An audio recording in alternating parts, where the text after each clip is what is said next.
Por que é que a Rússia se saiu tão mal na invasão da Ucrânia?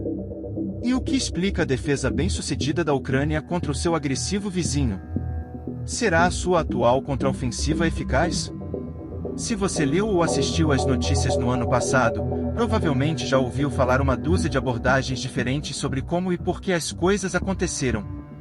As explicações para o estado atual da guerra vão desde a incompetência russa até a apoio militar e logístico, a coragem ucraniana e a estratégia superior. A realidade é que todos estes fatores e muitos mais levaram a esta fase da guerra, e determinará como o conflito poderá mudar no próximo ano. Há também outra explicação, apontada recentemente pelo editor associado do Telegraph, e o veterano do exército britânico Tom Nichols, o que também pode nos dizer muito sobre o futuro da guerra. Envolve uma forma de encarar os conflitos que é bem resumida por um antigo ditado: os exércitos não travam guerras, as nações travam guerras, os exércitos apenas disparam. Em primeiro lugar, para compreender realmente as possibilidades de as estratégias da Ucrânia ou da Rússia conduzirem para o sucesso, precisamos considerar o conflito em termos de vontade nacional, não apenas em termos de campo de batalha. A vontade coletiva de uma nação de alcançar determinados objetivos militares, econômicos, políticos e sociais, são seus maiores aliados. O objetivo é fundamental, pode determinar se um país pode coordenar e distribuir recursos contra um inimigo. No Ocidente, houve falta de vontade política e econômica para construir uma nação no Afeganistão e o Iraque. Como resultado, a superioridade militar por si só poderia alcançar os resultados desejados. A Rússia enfrenta agora a sua própria e muito mais grave crise de vontade nacional, algo que é agravado pelo regime brutal, corrupto e autoritário de Putin. A Ucrânia, por outro lado, viu a vontade coletiva nacional manifestar-se em todos os tipos de lugares desde o início da invasão. No sentido mais direto, as operações profundas consistem em coisas como ataques de longo alcance e ataques de precisão atrás das linhas inimigas para destruir recursos importantes. As operações corpo a corpo são geralmente consideradas o combate brutal, e as operações de retaguarda consistem em elementos de apoio não combatentes, como quartéis generais, linhas de abastecimento e bases logísticas. Tal como outros elementos da doutrina militar, estas três áreas não constituem diretrizes exatas para o combate, mas sim uma lente, ou uma estrutura conceitual vaga que ajuda a todos, desde comandantes a analistas avaliam questões, oportunidades e o ambiente operacional mais amplo de um conflito. O maior desafio para qualquer pessoa envolvida numa campanha militar é alinhar as várias partes e seções de um país para servir ao objetivo mais amplo da guerra. Isto significa que todos, desde soldados de infantaria e operadores de drones até civis que assistem suas telas de TV em casa, devem estar a par do conflito. Por um lado, os conflitos modernos, especialmente os longos, raramente são vencidos apenas através de esmagadoras poder de fogo ou número de tropas. Em vez disso, exigem a combinação de muitos elementos díspares de toda a sociedade para reforçar o moral de uma nação e destruir a vontade de lutar de outra. A primeira conclusão, embora óbvia, é algo que Putin parece ter esquecido: uma força militar. Uma estratégia que carece de apoio nacional ou internacional tem muito menos probabilidades de ter sucesso. Por exemplo, o general Kerala Badanov, chefe da inteligência militar da Ucrânia, postou recentemente um tweet onde passou 30 segundos olhando para a câmera sem dizer uma palavra. Este vídeo de planos de silêncio mostrou uma autoconfiança estoica destinada a aterrorizar qualquer um.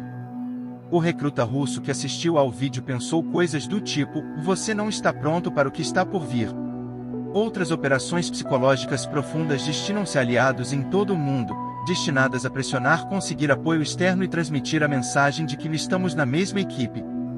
Com a Ucrânia, vemos isto sempre que o presidente Zelensky ou o ministro da Defesa Alexei Reznikov viajaram para o Ocidente para mostrar que, ao contrário da Rússia de Putin, o seu país faz parte do sistema baseado em regras ordem internacional. Vimos esta estratégia em pleno andamento no início de julho, durante a cerimônia anual da NATO em Vilnius, Lituânia. Quando o evento começou, as paredes da cidade estavam cheias de cartazes azuis e amarelos, bandeiras penduradas em todas as ruas, e muitos moradores contaram histórias sobre suas próprias memórias da Rússia e imperialismo. Zelensky apareceu para uma multidão de milhares de pessoas gritando, pedindo a ascensão da Ucrânia à OTAN e maior apoio nos próximos anos. A sua aparição foi um forte sinal de que a Ucrânia faz parte da equipe da OTAN e que ambos partilham uma visão comum do futuro. E este tipo de operação parece ser altamente eficaz. Carolina Vitonien, moradora de Vilnius que assistiu ao lado de amigos e de sua filha, disse aos repórteres que foi muito emocionante. Compreendemos que eles, os ucranianos, também lutam pela nossa liberdade. Cada um de nós se lembra de como é viver sob ocupação ou conhece as histórias de suas famílias. Foi este tipo de causa comum que ajudou o apoio internacional maciço de Zelensky. A mulher de 37 anos relembrou seus pesadelos de infância em que um tanque russo passaria por cima de sua casa, afirmando que queria que sua filha crescesse em um mundo onde isso não seria possível. Para que um esforço de guerra tenha sucesso no nosso mundo moderno e hiperconectado, este tipo de apoio é crucial. E para mantê-lo, os líderes de uma campanha militar devem estar constantemente envolvidos na divulgação à sua coligação de apoiantes internacionais. Fazer isso dá à Ucrânia vantagem econômica sobre a Rússia e mantém o fluxo de suprimentos militares do país e garante que a causa ucraniana continue a ser vista como moralmente justa e digno do apoio dos principais aliados. As operações psicológicas de retaguarda também são essenciais para uma campanha militar bem-sucedida. Oferecem esperança aos próprios cidadãos de uma nação, com o objetivo de manter o moral elevado e a segurança nacional. Espírito intacto, mesmo enquanto permanecem sob constante ameaça. Os líderes da Ucrânia também se empenharam fortemente neste tipo de operação de retaguarda, utilizando tudo o que do Twitter, as visitas pessoais às linhas de frente, a aparição de Zelensky na Feira do Livro de Kyiv. Lá, ele trouxe um discurso com palavras que inspiraram milhões de ucranianos a lutar com unhas e dentes pelo seu país. Este tipo de determinação por parte dos líderes de uma nação pode ter um enorme impacto na vida dos cidadãos, vontade de lutar e possivelmente morrer por uma causa. Também não são apenas palavras em momentos de crise, algumas operações psicológicas de contra-ataque são eficazes porque ocorrem em momentos comuns que valem a pena defender. Zelensky participar de uma feira de livros pode parecer algo estranho para um presidente em tempo de guerra fazer, mas faz todo o sentido através desta lente. Natalia Gomenyuk, curadora de eventos da Feira do Livro, perguntou a um repórter o que é democracia, como experimentamos a liberdade, o que queremos dizer com inclusão ou unidade do país. E vale a pena lutar e morrer por esses valores? A guerra tornou estas questões reais em vez de abstratas, e a presença de Zelensky em um evento tão comum sinalizou ao seu público que ele não os considera garantidos. Esta pode ser uma ferramenta incrivelmente poderosa durante tempos de guerra, mantendo a população civil sob controle.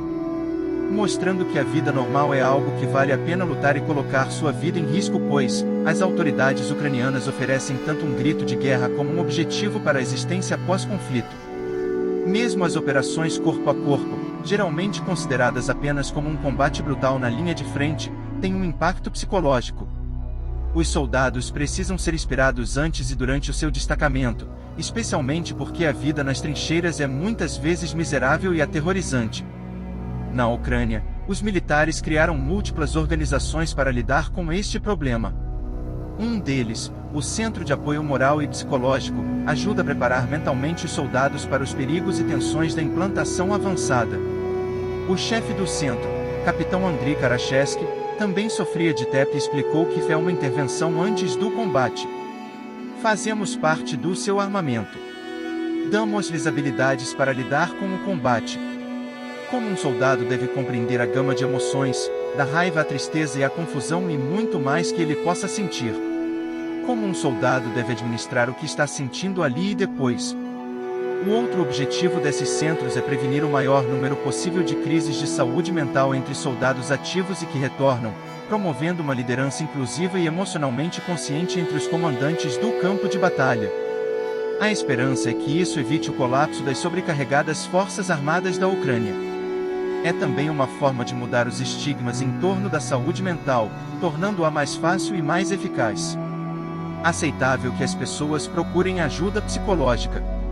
Tal como discursos inspiradores ou visitas à Feira do Livro, este tipo de operação é apenas outra forma como os líderes da Ucrânia estão a trabalhar para manter toda a sua nação a bordo de uma guerra que não parece parar tão cedo. E como os outros, mostra-nos uma verdade fundamental sobre os conflitos. Muitas vezes o vencedor é qualquer lado que possa melhor manter e canalizar um senso de propósito coletivo e unidade de ação.